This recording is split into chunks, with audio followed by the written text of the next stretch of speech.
มวยปรสไรต่างใบจนสมีนบนចាស់មកច្រើនកើតមកមិនសូវពិបាកបើក្នុងធម៌ថាបុគ្គលនឹងចេះធ្វើបន់សបាយចិត្តទាំង4ពេលមុននឹងធ្វើក៏សបាយចិត្តកំពុងតែធ្វើក៏សបាយចិត្តធ្វើហើយក៏អត់ស្ដាយក្រោយ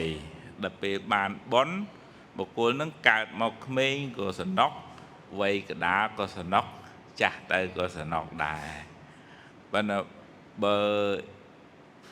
យើងធ្វើបន់ពីដំបូងនោះដូចថាចិត្តមិនសូវជ្រះថ្លាទេកំពុងតែធ្វើទៅក៏ឃើញប្រសងឃើញអីក៏ជ្រះថ្លាទៅតែនឹងបន់ឲ្យផលតាមចេតនាយើងកើតមកដំបូងរៀងពិបាកទៅ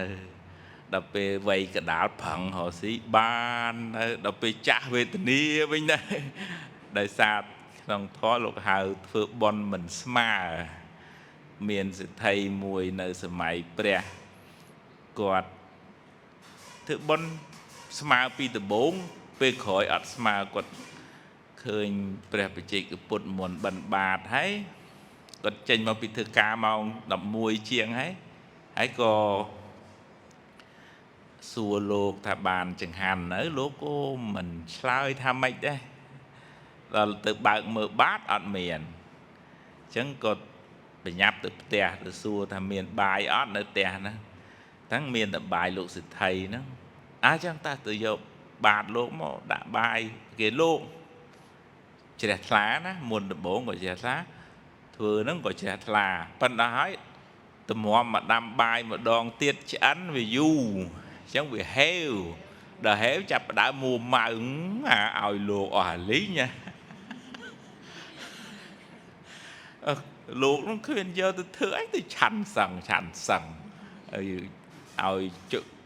កម្មករកលីអញវិញគាត់បានធ្វើការងារផលបានមកធ្វើសេដ្ឋីមិនធម្មតាប៉ុន្តែកំណាញ់ដោយសារឧបនិស្ស័យធ្វើឲ្យស្ដាយរបស់ហ្នឹងណាហ្នឹងហើយដល់ពេលចុងក្រោយទៅគួរឲ្យអណយធម៌មិនធម្មតាសេដ្ឋីមិនអត់មានកូនណាដល់អត់មានកូនហើយអត់ចាយលុយវាសល់ដល់សល់ស្លាប់ទៅ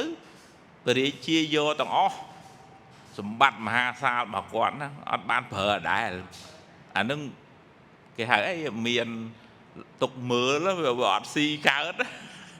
បើន័យថាចេតនាដែលយើងដាំពូជនឹងមកវាមានលាយដោយសេចក្តីដែលកាយស្ដាយក្រោយណាចឹងយើងហ៊ានធ្វើឲ្យសบายចិត្តនឹងធ្វើបន់ណាញោមណា